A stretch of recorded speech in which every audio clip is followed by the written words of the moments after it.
శ్రీమాత్రే నమః. ప్రయాగ్‌రాజ్‌లోని కుంభమేళాలో అగ్ని ప్రమాదం జరిగిన విషయం అందరికీ తెలిసిందే.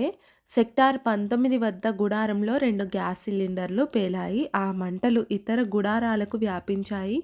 కుంభమేళా వద్ద భద్రతా ఏర్పాట్లలో భాగంగా అప్పటికే ఉంచిన అగ్నిమాపక వాహనాలు ఘటనా స్థలానికి చేరుకొని మంటలు అదుపు చేశారు. ఈ ప్రమాదం ద్వారా ఎవరికీ ప్రాణ నష్టమైతే జరగలేదు భగవంతుడి దయ వలన. అయితే ప్రమాదం జరిగిన గంటలోనే యూపీ సీఎం యోగి ఆదిత్యనాథ్ గారు అక్కడికి చేరుకొని ఘటనా స్థలాన్ని పరిశీలించారు. తర్వాత కుంభమేళాలో అగ్ని ప్రమాద ఘటనపై ప్రధాని నరేంద్ర మోడీ ఆరా తీశారు. ఈ మేరకు ఉత్తరప్రదేశ్ సీఎం యోగి ఆదిత్యనాథ్ గారితో ఫోన్లో మాట్లాడి వివరాలు అడిగి తెలుసుకున్నారు.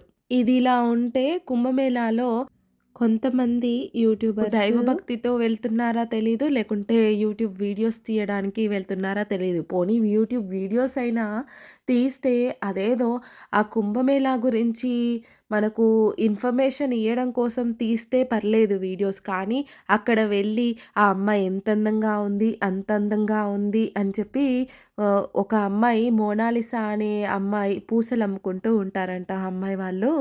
ఎక్కడైనా ఇలా యాత్రలు, కుంభమేళాలు జరిగిన స్థలాల్లో ఇలా వాళ్ళ వృత్తిరీత్యా లేకుంటే పొట్టకూటి కోసం తిరుగుతూ వాళ్ళు చేసుకుంటూ ఉంటారు. ఇప్పుడు ఆ అమ్మాయిని అనవసరంగా హైలైట్ చేసి ఆ అమ్మాయిని ఎంత ఇబ్బందుల పాలు చేస్తున్నారు. ఇప్పుడు ఆ అమ్మాయి అక్కడి నుంచి ఇండోర్ వెళ్ళిపోయిందంట. మళ్ళీ వాళ్ళే యూట్యూబ్‌లో చెప్పడం అనమాట.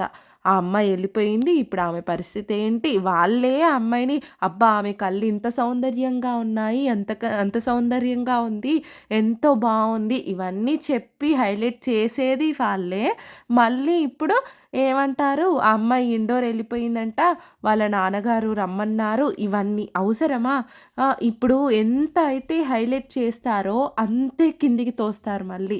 మనకు తెలీదా? బేబీ గారు ఆ పాట పాడారే ఏదో పాట అది. మళ్ళీ ఇప్పుడు 'కచ్చా బాదం' అనే అతని పరిస్థితి ఏమయ్యింది? ఈ అమ్మాయిని కూడా అలాగే చేస్తారు. మంచి స్థాయికి తీసుకెళ్తే పర్లేదు. కానీ ఇప్పుడు ఆ అమ్మాయి వయస్సు 16 సంవత్సరాలంట.